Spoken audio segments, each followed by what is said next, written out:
Shalom, selamat malam. Bapak, Ibu yang dikasihi Yesus Kristus, kepada kita pada malam hari ini, rumah tangga, tepat di rumah keluarga Ibu Yohana Lawalata. Dan lain firman kita pada malam hari ini akan disampaikan oleh Bapak Pendeta Bisa. Terima kasih juga Bapak Ibu yang sudah hadir pada malam hari ini.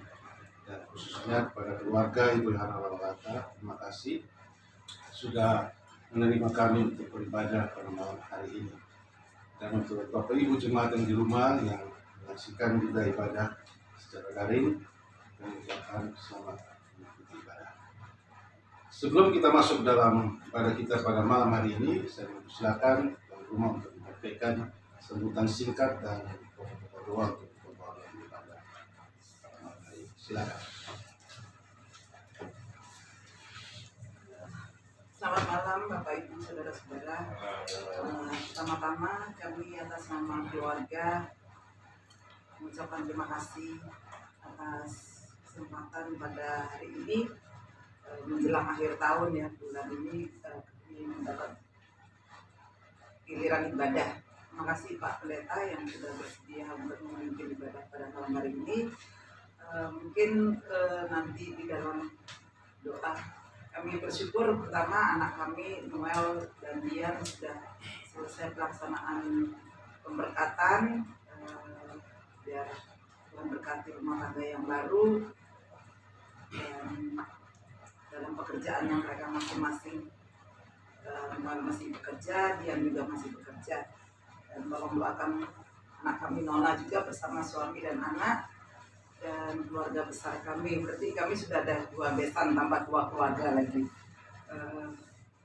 Jadi tolong didoakan. Dan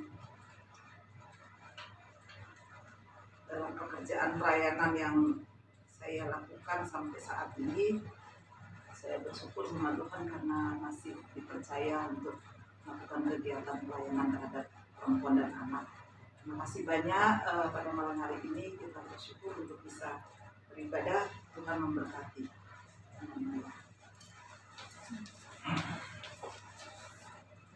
Bapak Ibu yang dikasihi dan diberkati Yesus Kristus, jemaat Tuhan silakan berdiri untuk menghadap Tuhan dan menyembahnya serta memuliakan namanya karena kasih setianya besar atas kita. Kita memuji Tuhan dari Kidung Jemaat nomor 14, baitnya yang pertama. Kidung Jemaat nomor 14, baitnya yang pertama, muliakan Tuhan Allah, dan sisanya yang berikut. Muliakan Tuhan Allah, muliakan Tuhan Allah, muliakan pimpinannya dalam kasih sayangnya. Mari kita habiskan ibadah kita berdoa. Bapa dalam surga, terima kasih banyak ya Tuhan karena sampai saat ini Engkau masih menyertai kami ya Tuhan. Dan saat ini kami berada di tengah-tengah keluarga Ibu Yohana Lawalata ya Tuhan, untuk bersama-sama kami dengan jemaat yang ada di rumah beribadah rumah tangga ya Tuhan. Bapak berkati Bapak Pendeta Ongki Tuarisa ya Tuhan yang akan menyampaikan firman Tuhan, sertai kami dan berkati juga kami semua yang hadir pada malam hari ini. Kami mau serahkan ibadah ini dari awal, pertengahan, sampai pada akhirnya hanya ke dalam tangan Tuhan. Amin. Bapak Ibu yang dikasihi oleh Tuhan kita Yesus Kristus, kita akan merenungkan firman Tuhan pada saat ini. Mana firman Tuhan kita terambil dari kitab Kisah Para Rasul pasal 23 ayat yang 11. Kisah Para Rasul 23 ayat 11 adalah firman Tuhan yang akan kita renungkan pada malam hari ini.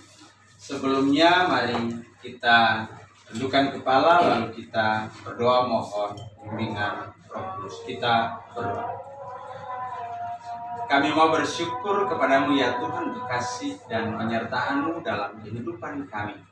Dan saat ini kami hendak merenungkan kebenaran firman untuk kami ya Tuhan, agar kami boleh mengerti dan memahami kehendak firman-Mu. Kami mau menjadi pelaku-pelaku firman yang setia di dalam kehidupan ini. Mari ya Tuhan hadir lalu bersabdalah bagi kami, karena kami sudah siap untuk mendengarkannya. Amin.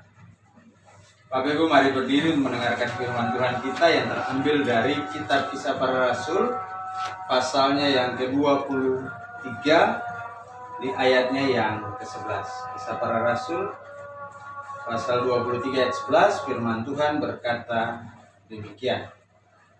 Pada malam berikutnya, Tuhan datang berdiri di sisinya dan berkata kepadanya, "Kuatkanlah hatimu, sebab sebagaimana engkau dengan berani telah bersaksi tentang aku di Yerusalem, demikian jugalah hendaknya engkau pergi bersaksi di Roma." Demikian pembacaan firman Tuhan. Yang berbahagia adalah kita yang mendengar dan melakukannya dalam hidup beriman kita dari hari lepas hari. Terpujilah Kristus. Haleluya. Haleluya, haleluya, haleluya. Bapak Ibu dipersilakan dulu. Bapak Ibu yang dikasihi oleh Tuhan kita Yesus Kristus, tugas pengutusan yang dipercayakan Tuhan kepada kita sebenarnya tidak semakin kecil dan ringan, tapi justru semakin besar dan kelihatannya semakin berat. Tapi kalau di GPIB ya dia merata. Kalau pendeta yang baru diteguhkan itu ditaruh di Pospelkes, medannya berat dan pelayanannya cukup berat.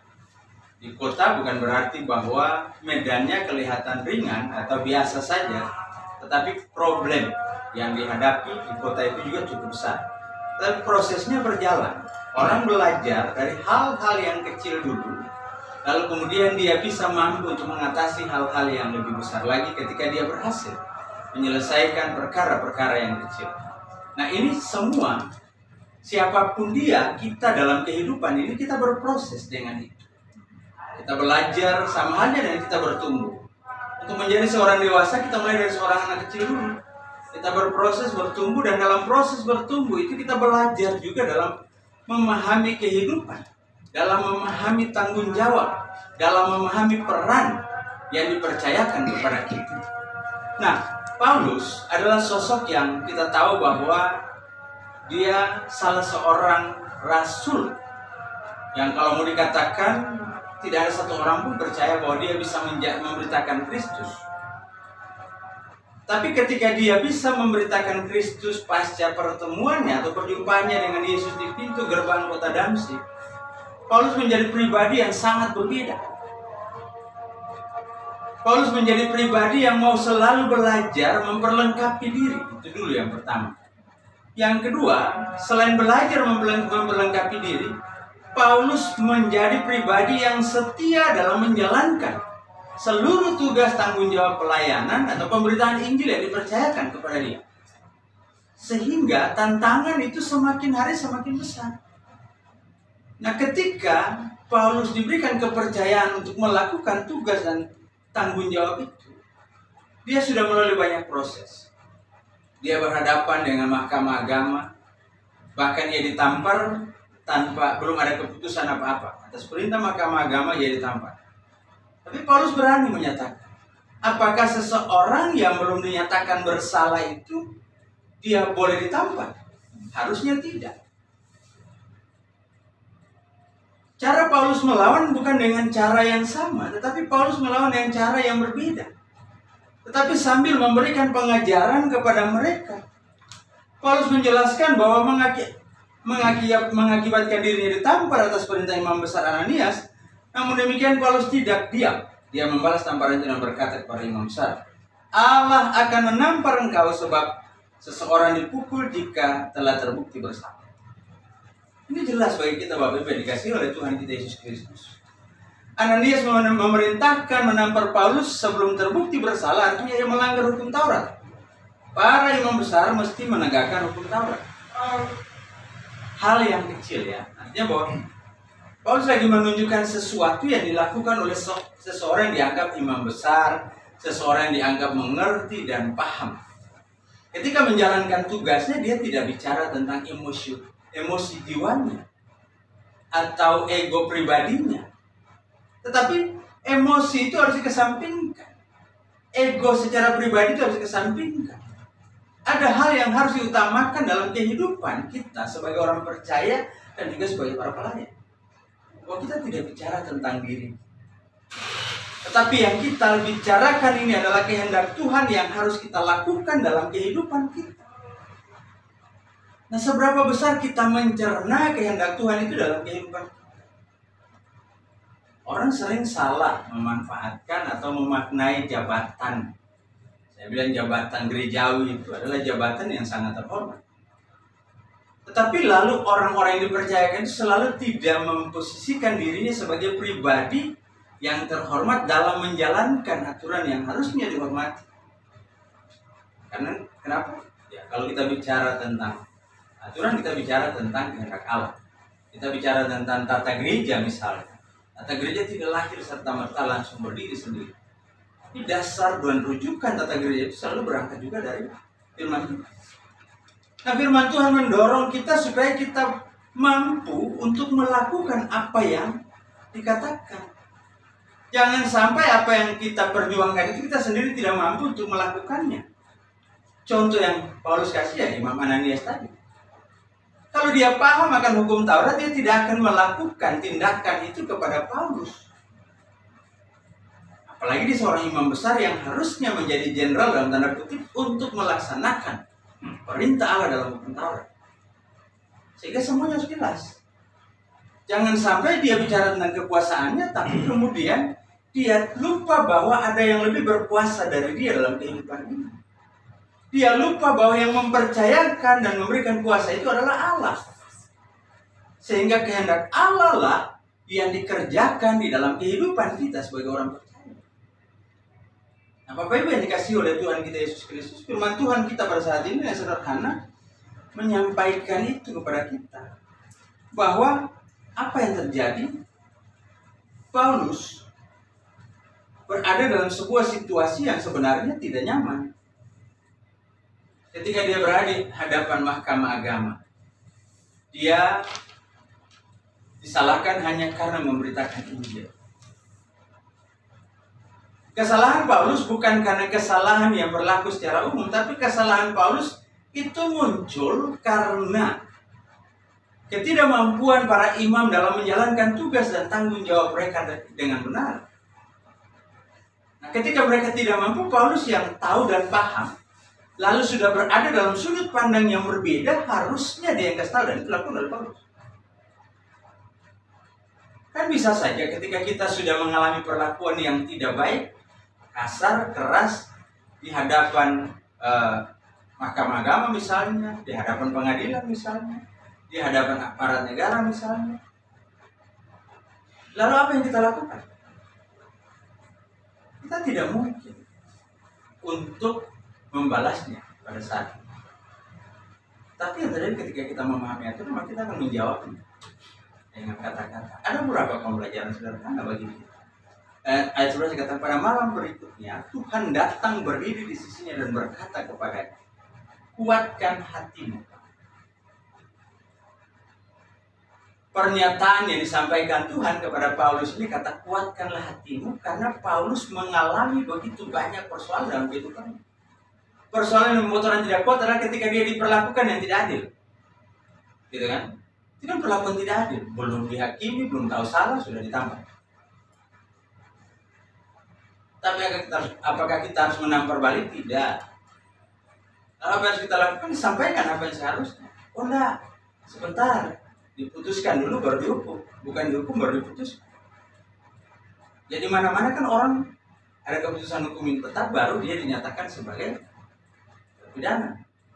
Tapi kalau belum, ya statusnya tetap berubah. Walaupun dia ditahan misalnya, tapi dia masih tersangka, terdakwa dan sebagainya. Kan tahapan-tahapan itu harus dilalui. Tidak bisa serta-merta kita tangkap orang dan sudah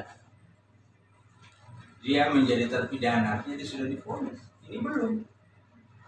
Nah, sehingga ketika lahir yang Allah ingin sampaikan kepada Paulus, kekuatan hati itu membuat kita bertahan dalam iman dan percaya. Kadang ya dalam di bawah tekanan yang salah bisa jadi benar, benar bisa jadi salah. Yang tidak dilakukan bisa diakui, bahkan ya sebaliknya yang dilakukan yang sebenarnya bisa dilupakan. Itu yang terjadi dalam kehidupan kita, dalam realitas nyata. Apalagi kita berhadapan dengan orang yang tidak senang sama kita. Hukum main hakim sendiri pun di Indonesia luar biasa, gitu kan? Pokoknya ya kalau pencuri tangkap, hajar dulu gitu. Sampai sudah babak belur, bawa di polisi, bawa di aparat yang berwenang.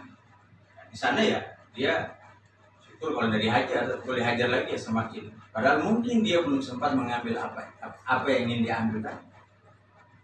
Tapi kekuatan hukum itu pada akhirnya tidak duduk pada tempatnya. Ketika kita mengakui sebuah kesalahan itu menjadi sebuah kebenaran. Nah, kehadiran Allah itu memberikan penguatan bagi Paulus karena dia tahu bahwa sebagaimana engkau dan berani telah bersaksi tentang aku di Yerusalem, demikian juga hendaknya engkau pergi bersaksi di Roma. Yerusalem itu menjadi sarangnya orang Yahudi. Kalau sudah bicara orang Yahudi pada masa itu, mereka sangat membenci kekristenan. Tapi Paulus tidak pernah takut dan gentar. Paulus selesaikan persoalan ini. Yerusalem. Dia berhadapan dengan segala macam tuntutan yang terkait dengan tanggung jawab pelayanannya. Tapi Paulus yang berani menghadapinya karena dia percaya bahwa hal yang benar itu tetap ada di pihaknya. Yang tidak benar itu ya tentunya akan kalah oleh kekuatan yang dimiliki oleh Allah. Cuma selalu dikatakan begini Bapak Ibu, selalu kita diperhadapkan masalah waktu, kapan waktu, ya kan? Untuk kasih kuat orang kan kalau dia sudah diperlakukan tidak sabar ya, ada waktu Tuhan. Artinya apa Bapak? Memang kesabaran itu penting, kekuatan hati itu penting, lalu ketulusan serta rasa tanggung jawab dalam, jangan kita bicara tentang pemerintahan, dalam mempertahankan iman saja itu sudah luar biasa. Dari tertentu tidak boleh kita ibadah di rumah kita sendiri. Kan tidak ada. Rumah saya yang bangun saya, tapi warga larang, tidak boleh ibadah. Di mana adilnya? Tapi ketika kita melawan, situasinya akan berbeda. Kita bersabar, apakah kita tidak boleh ibadah? Tetap boleh. Tapi mungkin dengan cara yang berbeda, tidak seperti cara yang kita harapkan lagi. Tapi yang terpenting adalah tanggung jawab atau ibadah itu jangan sampai ditinggalkan. Kalau sekarang ya mungkin persinggungan itu jarang terjadi. Kenapa? Ya orang tinggal di rumah, buka handphone, udah tenang. Buka laptop, udah tenang. Nonton TV, udah tenang. Dia sudah bisa beribadah dengan tenang. Orang datang itu harusnya lagi nonton TV. Tapi bagaimana dengan situasi yang dialami oleh Paulus? Sehingga Allah tahu betul bahwa Paulus perlu diberikan tanggung jawab yang jauh lebih besar. Perintah untuk ke Roma itu adalah sebuah tanggung jawab baru yang besar, di mana Paulus harus berhadapan dengan situasi dan kondisi yang berbeda. Jadi Bapak Ibu yang dikasih oleh Tuhan kita Yesus Kristus, kita belajar banyak hal dalam kehidupan. Setia dengan perkara kecil akan dipercayakan dengan perkara-perkara yang besar. Perkara itu sama aja, kecil besar sama aja. Tapi yang harusnya kalau kita bicara tentang kesetiaan, kita bicara tentang sesuatu yang tidak boleh berubah, gitu kan? Sesuatu yang harusnya tetap. Setia pada siapa? Setia mengandalkan Tuhan dalam kehidupan ini. Sehingga kita tidak menganggap remeh setiap persoalan yang kita hadapi, kecil dan besar. Bagaimana konsentrasi kita, bagaimana kesetiaan kita mengandalkan Tuhan sehingga kita dimampukan untuk melakukan apa yang harus kita lakukan dalam kehidupan. Jadi Bapak Ibu jemaat yang dikasihi oleh Tuhan kita Yesus Kristus, sebagai orang percaya, terlebih sebagai warga GPIB, kita berada di bulannya GPIB. Sebenarnya ini bulannya GPIB, bulan yang bagi orang GPIB terutama di tahun ini ada dua momen besar. Persidangan sinode 5 tahunan yang sudah tertunda 1 tahun. Akan ada agenda besar di sini. Menetapkan tata gereja, akta gereja, dan semua perangkat terkait dengan penata layanan di tengah-tengah gereja Kristen di sebagian barat. Yang kedua, kita akan memilih dan menetapkan fungsionaris majelis sinode yang baru. Siapapun yang terpilih nanti, kita percaya bahwa Allah yang mempercayakan tanggung jawab itu kepada dia. Sehingga tidak perlu ada proses kampanye, rekayasa, kecurigaan satu dengan yang lain. Kalau itu terbangun dalam gereja, ya terserah. Tapi jangan salahkan bahwa kita tidak akan mendapat pribadi yang mampu bertanggung jawab dengan lebih baik bagi sebuah gereja yang cukup besar untuk di Indonesia gitu. Itu pergumulan kita semua. Sebagai warga GPIB, saya mengajak kita semua untuk berdoa, menyerahkan ini kepada Tuhan. Hal yang ketiga, kita juga akan merayakan ulang tahun gereja Protestan di Indonesia bagian Barat. Kita sudah memasuki usia di atas 70 tahun. Bukan lagi usia yang muda. Tapi penyertaan Tuhan selalu nyata dalam kehidupan. GPIB bertumbuh dari sebuah gereja kecil. Di tahun 1948 hanya ada beberapa jemaat, tapi lalu kemudian menjadi salah satu gereja yang cukup diperhitungkan perkembangan dan pertumbuhannya di Indonesia. Kita punya 300-an jemaat. Kita punya 300-an pos pelayanan yang tersebar dari Sumatera, Kalimantan, Sulawesi, bahkan di Jawa, di Bali sini. Tidak ada yang tidak terjangkau oleh GPIB. Seluas wilayah yang dipercayakan kepada GPIB. Lewat itu semua maka kita belajar bahwa kita adalah bagian kecil dari sebuah gereja yang besar. Tapi untuk menjadi besar harus ada bagian-bagian kecil ini. Sama halnya dengan kita sebagai orang percaya, sebagai para pelayan Tuhan. Apapun tanggung jawab pelayanan yang dipercayakan pada kita, jangan sampai kita memilih. Saya mau ini, saya mau itu. Karena pertanyaan, 3 pertanyaan yang muncul sampai kalimat kata yang keluar Bapak punya mulut dan kita semua, dia dengan segenap hati adalah sebuah pernyataan untuk selalu taat dan setia, bertanggung jawab yang dipercaya. Kalau hari ini kita diberi tanggung jawab yang kecil, laksanakan yang sukacita dengan setia. Jangan langsung mau yang besar. Kalau kita tidak berproses, maka kita tidak akan mampu melakukan apa-apa dalam hidup. Mari lewat firman Tuhan ini kita bersyukur bahwa Tuhan masih menyertai kita, memelihara dan memberkati kita, sehingga kesadaran itu muncul dan kita mampu menjawab apakah kita siap diutus Tuhan Yesus ke tempat atau situasi yang sulit untuk bersaksi tentang namanya. Kata ketika apakah kita siap diutus, maka pertanyaannya siap. Ketika kita sudah ya dengan segenap hati, maka jawaban kita adalah siap untuk melaksanakan kemanapun, dimanapun, dalam bentuk apapun. Tuhan percaya kalau itu yang dipercayakan Tuhan kepada kita.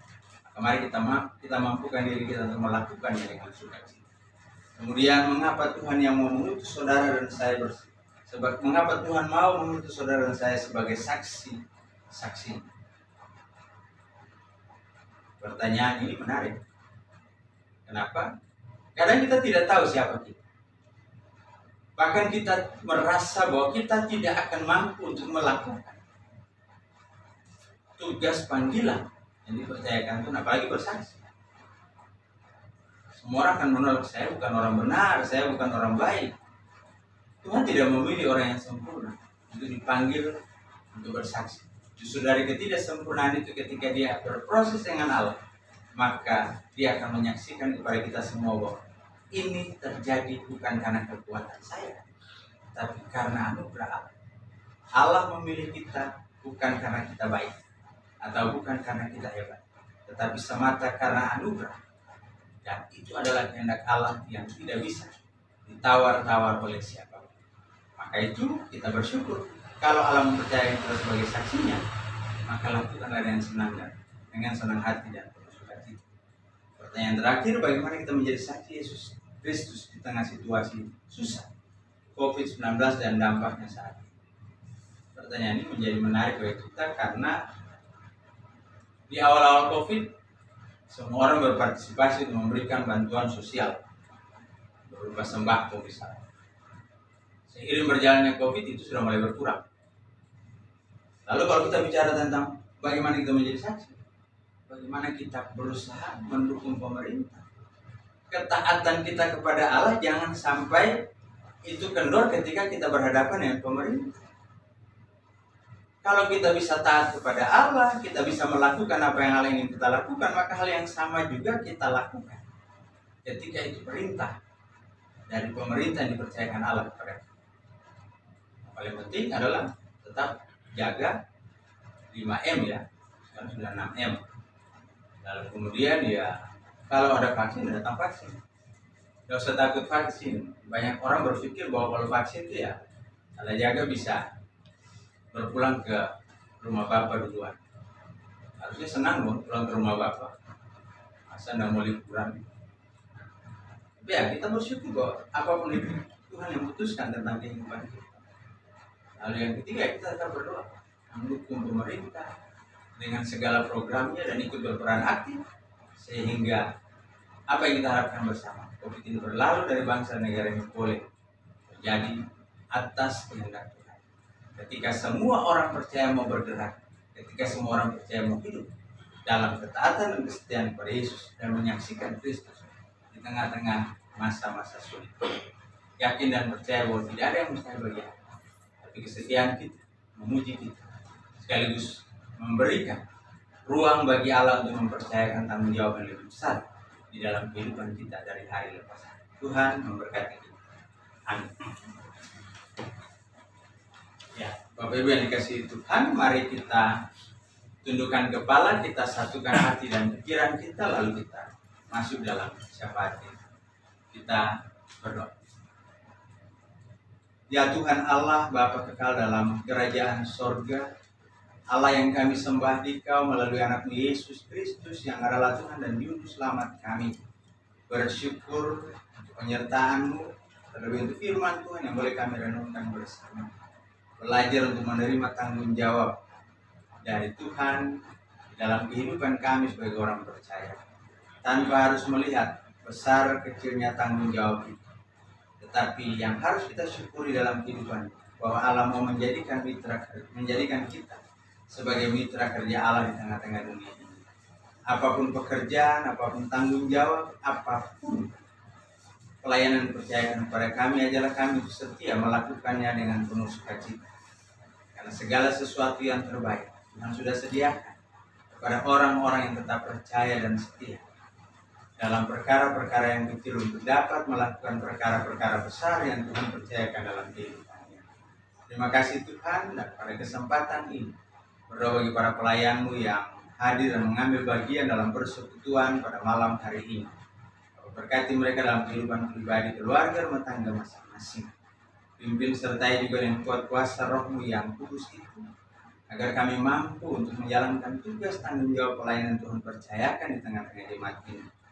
Ya Tuhan Allah Bapa kekal dalam kerajaan sorga dan kehidupan jemaat Tuhan, baik di sektor pelayanan satu secara khusus maupun jemaat YPB Shalom dan Pasar, baik yang hadir dan mengambil bagian dalam persekutuan ini maupun mereka yang bersekutu di rumah masing-masing. Berkati kami dalam segala tugas tanggung jawab, dalam segala pergumulan kami. Berdoa terus bagi mereka yang terbaring sakit di rumah maupun di rumah-rumah sakit, juga para lansia ya Tuhan. Berkati mereka, beri kekuatan, beri penghiburan, beri sukacita, beri semangat untuk tetap hidup di dalam berbagai pergumulan kehidupan. Yakinkan kami bahwa Allah itu adalah Allah yang setia di balik ketidaksetiaan. Mampukanlah kami juga untuk menjadi pribadi-pribadi yang jauh lebih setia. Tuhan Allah Bapa kekal dalam kerajaan sorga, berdoa secara khusus bagi kehidupan jemaat Tuhan dalam berbagai aktivitas tugas, tanggung jawab, pekerjaan, usaha, bahkan mereka yang bergumul dengan kehidupan pribadi, ekonomi, karena kehilangan pekerjaan dan sebagainya. Bapa sertai dan berkati mereka juga. Bahkan berkat-Mu dengan cara-Mu ya Tuhan. Lalu beri mereka kekuatan untuk terus mengandalkan Tuhan dalam kehidupan ini. Ya Tuhan Allah Bapa kekal dalam kerajaan surga, kami berdoa secara khusus bagi kehidupan keluarga kekasih di tempat ini. Keluarga Ibu Yohana Lawalata Pandi di tempat ini. Bapak kenal Ibu kekasih ini sebagai pribadi dalam tugas tanggung jawabnya di tengah-tengah keluarga sebagai orang tua dan mertua tunggal.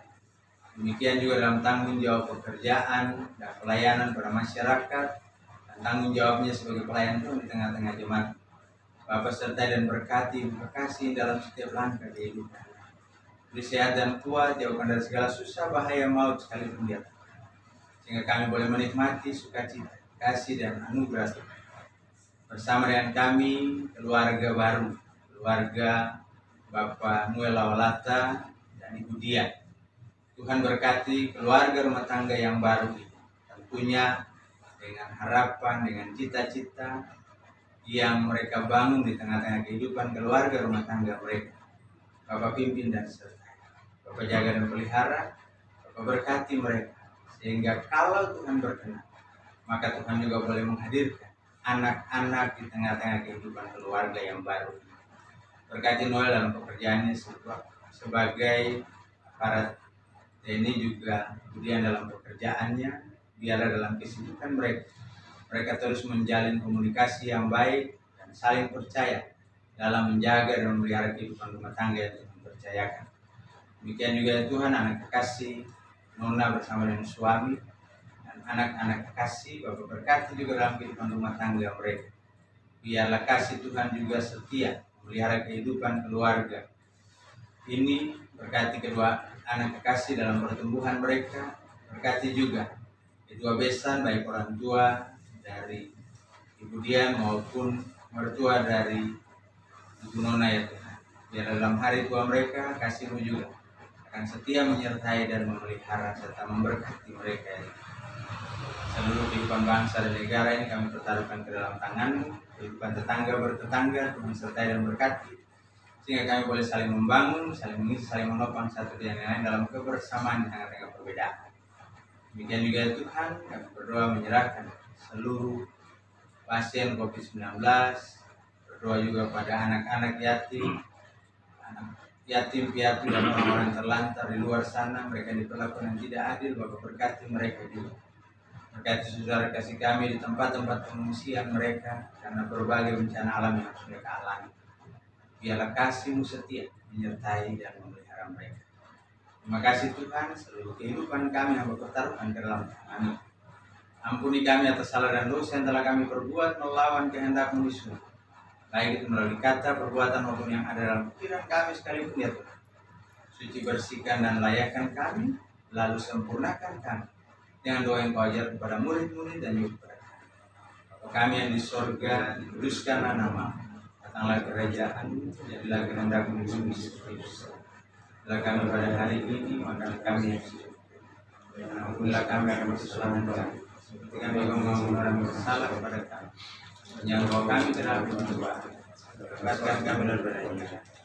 Karena Engkaulah yang mempunyai kerajaan dan kuasa dan kemuliaan sampai selama-lamanya. Amin. Jemaat Tuhan, marilah kita mengucap syukur kepada Tuhan dengan memberi persembahan kepadanya. Dengarlah nas Alkitab dari 2 Korintus pasal 8 ayat 12 yang menyatakan, sebab jika kamu rela untuk memberi, maka pemberianmu akan diterima. Kalau pemberianmu itu berdasarkan apa yang ada padamu, bukan berdasarkan apa yang tidak ada padamu. Tuhan memberkati saudara dan persembahan saudara. Ambil kantor persembahan diedarkan, kita memuji Tuhan dari Kidung Jemaat 337.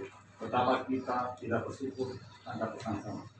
Betapa kita tidak bersyukur, bertanah air kaya dan subur, lautnya luas, gunung yang megah, menghijau padang, bukit dan lembah. Itu semua berkat karunia Allah yang agung maha kuasa. Itu semua berkat karunia Allah yang agung jemaat, mari kita berdiri untuk menyerahkan persembahan ini kepada Tuhan dalam doa syukur. Kita berdoa. Bapa kami yang di surga, kami mengucap syukur ya Tuhan karena berkat yang telah Kau berikan pada kami sepanjang hari ini. Dan pada saat ini Tuhan, kami membawa persembahan syukur kami. Berkati persembahan ini Tuhan, agar Kau limpahkan bagi kemuliaan nama-Mu. Di dalam nama Yesus Kristus kami sudah berdoa dan mengucap syukur pada di surga. Amin. Jemaat yang dikasihi Tuhan, kembalilah di dalam kehidupanmu dan jadikanlah firman Tuhan yang telah kamu dengar sebagai penuntun hidupmu. Kidung Jemaat nomor 346 bait yang pertama. Kidung Jemaat 346 bait yang pertama, Tuhan Allah beserta engkau. Tuhan Allah beserta engkau sampai bertemu kembali. Kasih Kristus mengawali. Tuhan Allah beserta engkau sampai bertemu, sampai lagi kita bertemu, sampai bertemu, Tuhan Allah beserta engkau. Mari arahkan hati dan pikiranmu serta terimalah berkat Tuhan. Kasih karunia Tuhan Yesus Kristus, kasih Allah Bapa, serta persekutuan dengan Roh Kudus mau tinggal menyertai, memelihara, memberkati kehidupan keluarga Ibu Yohana Lawalata Pandi di tempat ini dan juga keluarga Bapak Noel Lawalata di tempat ini, serta jemaat yang ada di rumah maupun kami yang akan pulang mulai dari saat ini terus kekal selama-lamanya. Amin. Amin.